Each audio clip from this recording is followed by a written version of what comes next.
வணக்கம் நண்பர்களே. இந்த காணொளியில் குண நலன்களை பற்றிய சில தகவல் உங்களை வந்து சாரும். அதாவது மனிதனுடைய 3 குணங்களை பற்றி உங்களோடு நான் பேசப் போகின்றேன். ஒன்று சத்துவ குணம், இரண்டாவது ரஜோ குணம், மூன்றாவது தமோ குணம்.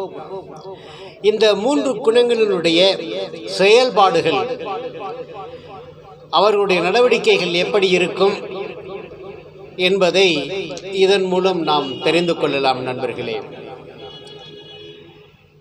இந்த தமோ குணம் பற்றிய சில தகவல்களை பார்க்கலாம். இந்த நல்லது கெட்டது எதுன்னு தெரியாமலும், எதை பற்றி சிந்திக்காமலும் இந்த அவர்கள் போக்கிலே போய் கொண்டிருப்பார்கள். எதுவுமே கண்டுகொள்ள மாட்டார்கள். நல்லது கெட்டதுன்னு தெரியாமல் நடந்து கொள்ளுவர்களிடம் நாம் எப்படி அவர்களை நாம் கணக்கிடுவது? இந்த குணநலங்கள் உள்ளவர்கள் தமோ குணத்தை சார்ந்தவர்கள்.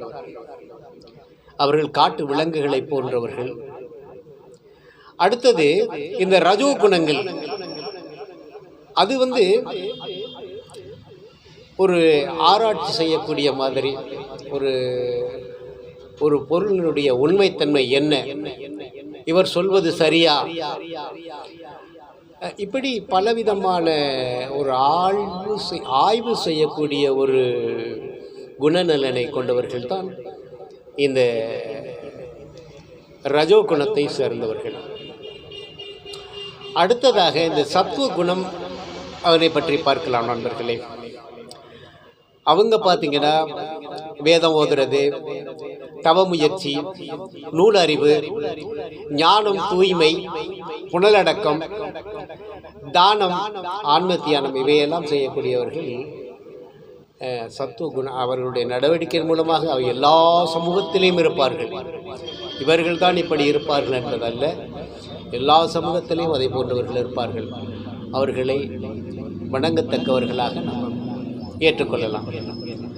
அதாவது நம்ம சில விடயங்களை ஆய்வு செய்ய வேண்டும். இந்த யாவாராயினும் நாகாக்க காவாக்கால் சோகாப்பர் சொல்லிழுக்கப்பட்டு என்று வள்ளுவர்களுடைய வாக்குக்கு அமைய நாம் நடந்து கொள்ள வேண்டும் என்பதுதான் இந்த குணநலன். அந்த குணநலன் உள்ளவர்களோடு நாம் எப்படி நடந்து கொள்ள வேண்டும் என்பதற்காக வேண்டிதான் இதை சொல்கின்றேன் நண்பர்களே. அடுத்த ஒரு நல்ல காணொளியில் உங்களை சந்திக்கின்றேன். வணக்கம்.